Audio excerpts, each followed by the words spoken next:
Good morning, everyone. My name is Indira Cameron Banks. I'm a member of the Los Angeles County Bar Association's President's Advisory Committee on Women in the Legal Profession, specifically on the subcommittee for gender bias and civility in the profession. And I am excited to be bringing you another installment of our recorded oral history series. The purpose of this oral history series is to share the stories of women in the legal profession who have experienced or witnessed gender bias and instances of incivility, and who have successfully addressed, navigated around such issues, and propelled their careers forward. In addition to discussing their own paths, they will offer some insights that they have on the progress that they think, if any, the profession has made, and what further steps we should be taking in the legal field to combat gender inequity and ensure equal opportunities and the full participation of women in the profession. As for my own personal background, I do come from an immigrant family. I am the first person in my family to be an attorney, and that has colored how I've practiced and what I've sought to achieve. But today we have Demetra Johal, and we share a little bit of that same background. Demetra is the managing partner of the Los Angeles office of Laughlin, Falbo, Levy, and Moresi, where she joined the office in 1988 and became a partner in 1993. And that's an interesting time frame that I really hope we get to discuss today. She represents the interests of insurance companies, TPAs, self-insured entities, public agencies, and employers, all relative to state workers' compensation, Section 132A, and serious and willful claims. She grew up here in Los Angeles, went to UCLA for undergrad, and went to UC Hastings for law school in San Francisco. And so, Demetra, one of the things that we have talked about is what has propelled you forward in the profession, entering the profession, and reaching the heights that you have today. And so one of the things you shared with me, and I hope you can expand upon, is that you've always been motivated by the word no. Yeah.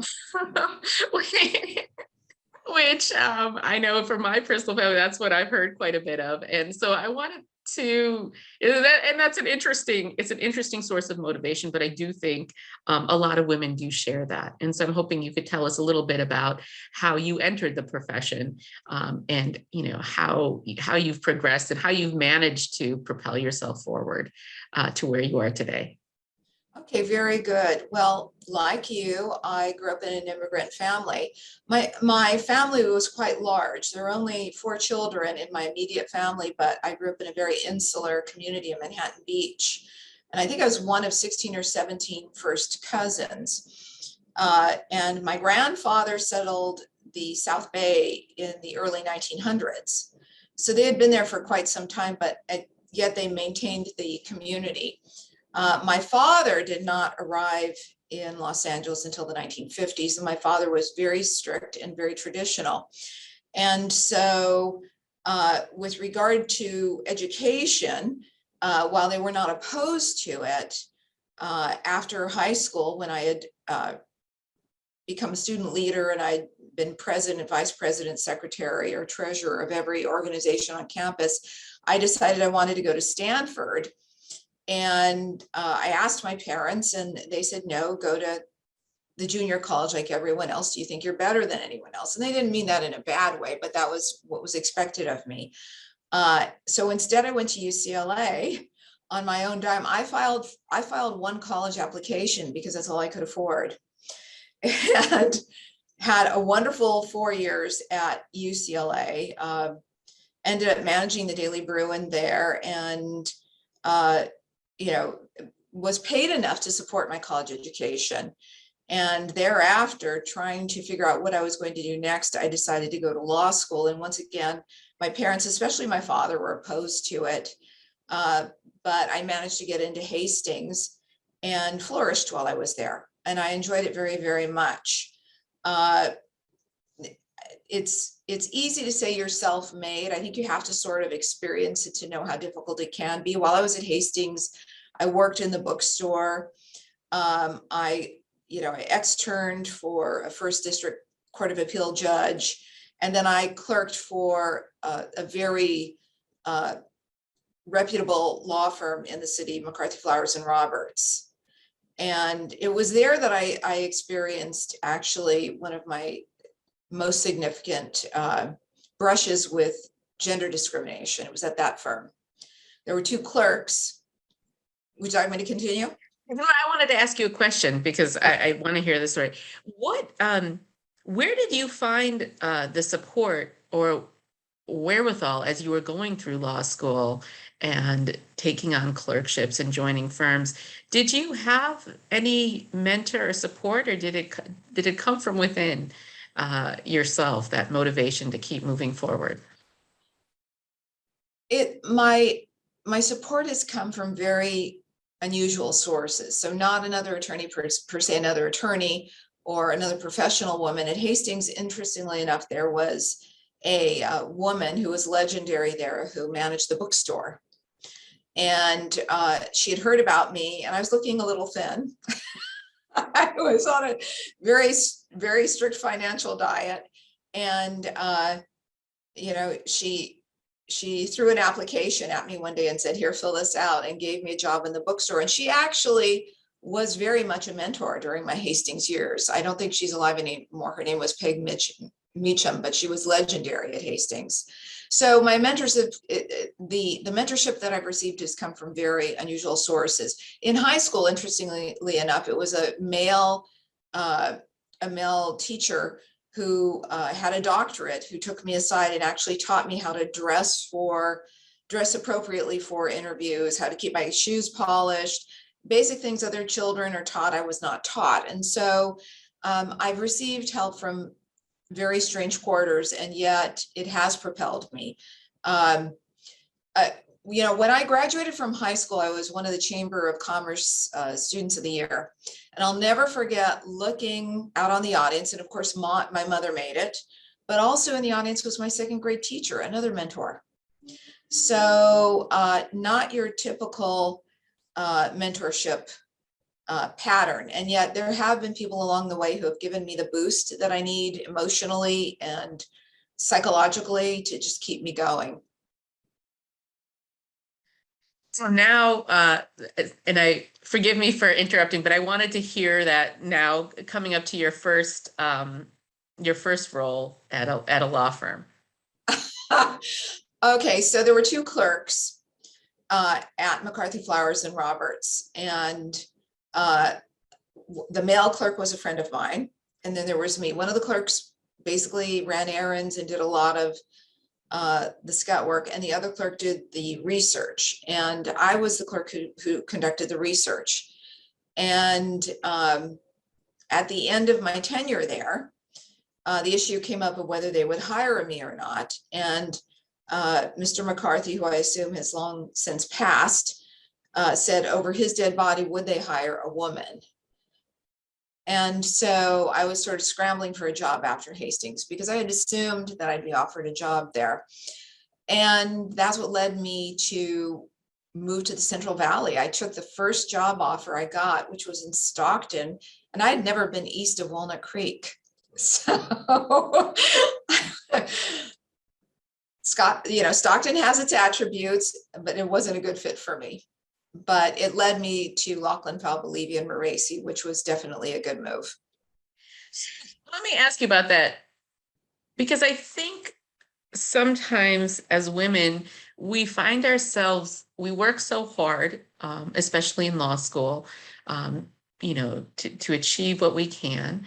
And sometimes it's surprising, and it's surprising when you hear that first no, and it's based on something, quite frankly, so silly as being a woman.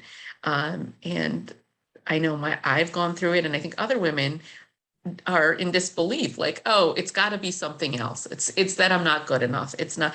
How did you feel when you heard? Were you surprised when you first when you heard that partner's position? I was, and yet I had, I've experienced gender stereotyping and discrimination throughout my life. So I I did expect to be offered that job. When I wasn't, the reason didn't surprise me. I've mentioned that along the way, I was clerking for Judge Smith in the First District Court of Appeal, and that led to an interview with a federal district court judge. And I was one of two finalists for the position. I was actually told I got the job. And when I didn't, because you're 23, 24 and you have no fear, I called and asked why I didn't get the job. And I was told because there was a concern, the job was back east, there was a concern that I'd be too far from my family. So it disappointed me. Did it shock me? No, because you come to expect these sorts of, not expect, but it's not unexpected. And I think we as women, especially of my generation, you almost, it's not that you buy into the concept that you're a second-class citizen, but you become acclimated to that sort of a response, and that's unfortunate. What do you have?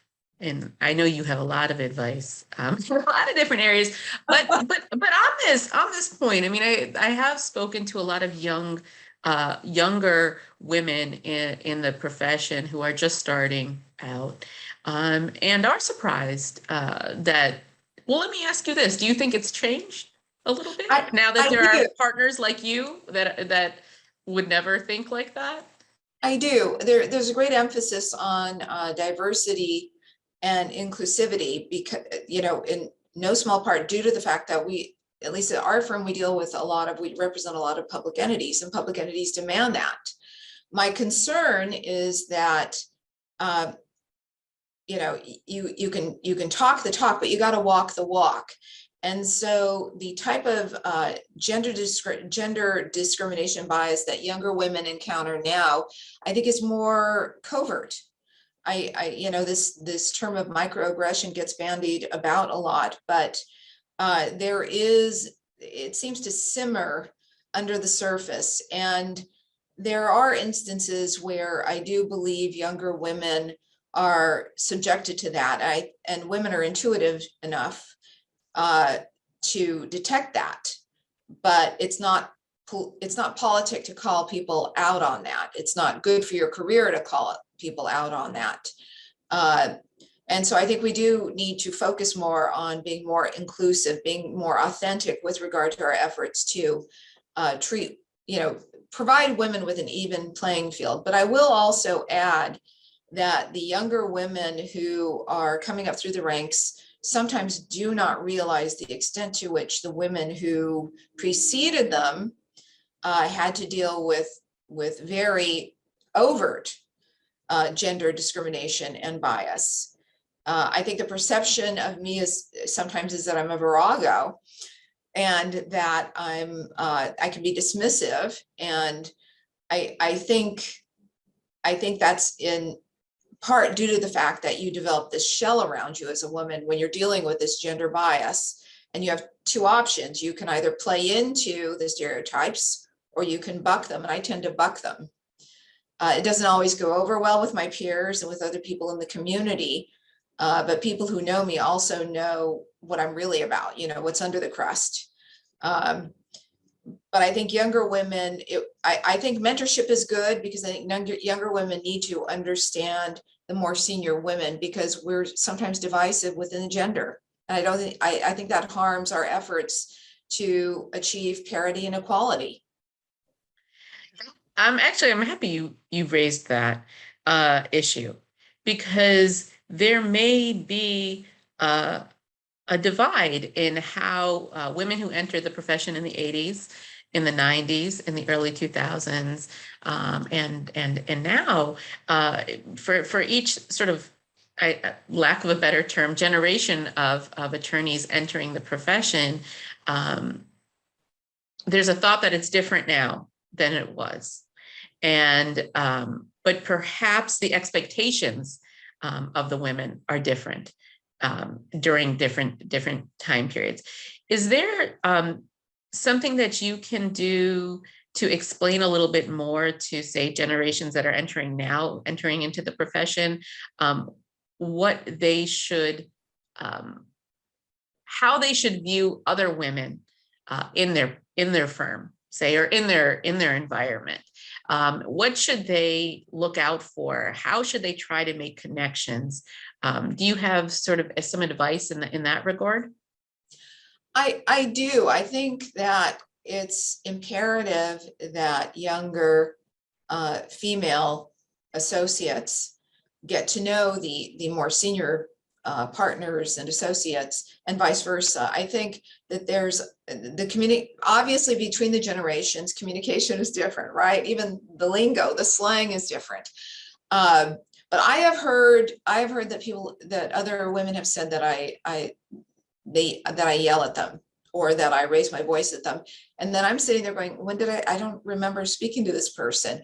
Or that because of the fact that I am very relatively blunt about achieving equity and parity in the workplace, that politically it's not a good idea to hang out with me or to be associated with me. And again, this is coming from women who don't know me. And once you get to know me, I mean, there is one individual who I've mentored, and that person's a smashing success. And there's a lot of, that person has started mentoring me, and that person's, much younger than I am. So I think that communication is paramount, but communication has to lead to understanding. And you and I have talked about our immigrant backgrounds. At the end, my mother has since passed. My father is elderly, but at the end, towards the end, when I graduated high school and entered the workforce, my parents were very, very proud of me. They came around. I do think people come around with understanding and with communication. That has to happen between women in law firms, because law firms, by their definition, create competitive environments. And the last thing we want in a law firm is for the women to be at each other, because that's what those who engage in microaggressions would like to see, right? That's an excellent point. What do you suggest to women who are starting out at a firm, starting out in a new workplace, if they suspect, based on their intuition, that they have been a victim of maybe a campaign of microaggressions? Do you have any suggestions as to how they should start to address it, or address it at all? Should they ignore it? Should they, ignore it and power through it? Should they come and seek out maybe another woman? Should they report it? How do you have any suggestions, sort of practical suggestions? Smile, nod, carry on, anything that you have for people who are just starting to experience it in the workplace? I at the end of every year, I post on social media, reflect on everything, regret nothing. But I will tell you, as I reflect back on my career in the law, there have been instances where I smiled and I nodded, or I just went into a fugue state, and where I should have made a little more noise than I did. I worked for a man who would literally adjust his genitals as he spoke to me. And I was 25, I'd been certified to practice law before I got my bar results. And I just sat there, and all I could think of was, I have to pay for my student loans. I need this paycheck. What am I going to do? I don't want to go back to mom and dad, that sort of thing. And I said nothing. And to this day, that is one of those things that I think was an error. If you are having difficulties on the job, or you perceive that you're having difficulties, many times what you think you're seeing is a perception. The perception can be discounted by other people. That often happens when you're a woman. If you have someone like me, if you have a more senior woman, it's always a good idea to start with that more senior woman. Having said that, HR individuals are very highly skilled and trained in identifying and addressing sexual discrimination and gender bias. However, running it by someone like me or someone who's more senior can not only be reassuring, because then I would tell the person my story, or it will help direct them, send them in the right direction. There's always a chance that, if you're the squeaky wheel, it doesn't always bode well for your career. Let's admit it. That still happens. Being told to mute your mic happens to senior people. And so there's always that chance, but I would never advocate keeping your mouth shut and saying nothing, because all that does is allow that sort of behavior to continue. It's sort of giving an imprimatur to the person behaving in that way. And there are still situations as an attorney where a young attorney will have to grapple with situations or occurrences that woman may feel are discriminatory or covertly discriminatory, or she may feel singled out, or she may feel isolated. Isolation's a big problem when you're a female attorney. It still is. A group of male attorneys who go out together, who take weekend trips together, who their outside lives are together. They may not understand, they may not realize that the woman who's not being included in those activities is being isolated. And they may not understand that the message that's telegraphed to the staff in the office is that she's being isolated, maybe for a reason. So by all means, escalate it, maybe not formally, but to say, I'm feeling this way, get that validation you need. And that's excellent advice, especially highlighting how isolated, I think, or isolating women do feel when things are happening and their intuition is telling them something. And so that's very helpful. Demetra, I know that you have spent a lot of time in the courtroom, and our subcommittee, one of the areas that we have been focusing on and exploring is instances, because they're sometimes very fleeting, in the courtroom, right outside the courtroom. Have you, sometimes by a judge, sometimes by opposing counsel, have you ever had any experiences in a courtroom, and it doesn't have to be a specific one, but just generically in the courtroom, and any ideas for how to recover from that sort of as you're on? Well, over the years, for a part of my practice, I was up north. I was in NorCal, and one attorney in particular, I would have trials with this attorney, and he would whisper insults under his breath to me, called me Stella Steamroller, made comments about my ex-husband's sexual orientation. I mean, really outlandish comments, but back then I didn't say anything. Flash forward to, the last few years, I don't tolerate that anymore. And there have been instances where an attorney has made derogatory comments, not only about the female judge we've been appearing in front of, and I think it was within her earshot, by the way, but also to me, when the judge has left the courtroom, culminating in one instance where there was a female attorney sitting across from me when the statements were made, and she looked at me and she said, "I'll be your witness." And we escalated, we took it to the judge. That person was sanctioned, the person who said that. So I do think it's important that we don't tolerate that anymore. It's inexcusable. It's offensive. I think to a certain extent over the years, I've seen a loss of civility in the courtroom. I'm not sure what the reason for that is, but I'm an advocate for a return to civility. And what that means is we respect one another, regardless of gender or race or social status. And I was very proud of the fact that that person was sanctioned, and will that person have learned his lesson? Not sure. But I have no fear now no qualms about raising issues when an offensive act occurs. And it was really reassuring to have another woman come forward and look me in the eye and say, I'll be your witness. I think that made all the difference in the world. When we help each other, we all rise together, right? That's an excellent point.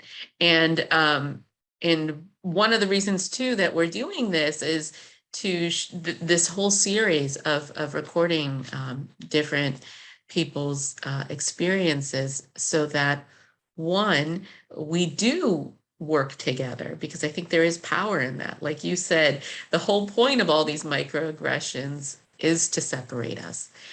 The other thing is that your example of what you did by standing up and how it resulted is something very important that I'm glad you shared that. Thank you. Because we do want folks to know it can work out the right way. It's not always the worst case scenario when you stand up for something like that. So Demetra, you have given us some really great examples and some really good advice that women who've been practicing for a while can take, and women who are entering the profession can take away. I wanted to give you space here to highlight or to give any message that you really intentionally would like to give to women who are entering the profession, women who have been in the profession. Sort of leave it open here for you. Well, my parting advice to first to women entering the profession is be yourself. Don't feel unworthy. Don't feel lesser than. You will encounter people who will make comments or engage in actions which are designed to make you feel insecure. Don't let that deter you, but by all means, call them out. I think that it's important that we stop being silent and that we fight the stereotypes that have persisted for so long, and be aware that those comments or those actions might be more covert than they were in the past. But also be aware that the women who came before you had to deal with a great deal of gender bias and discrimination, and what you may view as a certain, curt or dismissive behavior on the part of the more senior woman is probably a responsive behavior, or it's a response to what they've had to confront over the years. With regard to people of both genders who work with the more senior women, now I confront two stereotypes. I'm confronting the stereotype of a senior woman in a law firm, but a middle-aged woman. And I want people to understand that when I speak, I want to be listened to, and that women are here, and we are here to stay, and we are at the table, and we're contributing. So appreciate those contributions. Thank you for that honesty. I really, truly thank you, because I think it is a message that needs to be said that plainly. So thank you for that. And thank you for participating in our series. My pleasure.